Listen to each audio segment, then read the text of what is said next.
মার্চের FIFA window শেষ, আর এরপরই বদলে গেছে বিশ্ব ফুটবলের র্যাঙ্কিং মানচিত্র। আর্জেন্টিনা ব্রাজিল দুই দলই এবার খেয়েছে বড় ধাক্কা। নতুন ফিফা র্যাঙ্কিংয়ে 1 নম্বরে উঠে এসেছে ফ্রান্স। মার্চে খেলা 2 ম্যাচের 2টিতেই জয় পেয়েছে এমবাপ্পেরা। কলম্বিয়া ও ব্রাজিলকে হারিয়ে 7 পয়েন্ট অর্জন করে 1877 পয়েন্ট নিয়ে শীর্ষে অবস্থান করছে ফরাসিরা।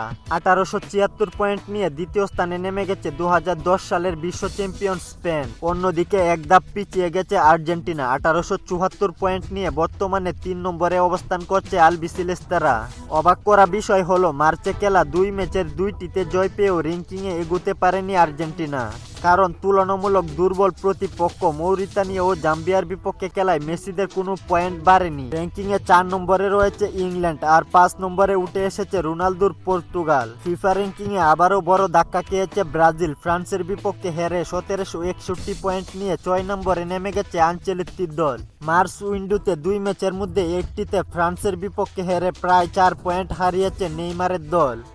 এই উইন্ডোতে সবচেয়ে বড় পরিবর্তন এসেছে ফ্রান্সের পারফরম্যান্সে। ব্রাজিল ও কলম্বিয়ার বিপক্ষে জয় তাদের সরাসরি 1 নম্বরে নিয়ে গেছে। অন্যদিকে আর্জেন্টিনা খারাপ না খেললেও শক্ত প্রতিপক্ষের অভাবে পয়েন্ট বাড়াতে পারেনি তারা। সব মিলিয়ে এটা পরিষ্কার, মার্চ উইন্ডোর পর আবারও বিশ্ব ফুটবলে ইউরোপিয়ান দলগুলোর দাপট বেড়েছে। খেলাধুলার গুরুত্বপূর্ণ আপডেট পেতে আমাদের চ্যানেলটি সাবস্ক্রাইব করে পাশেই থাকুন।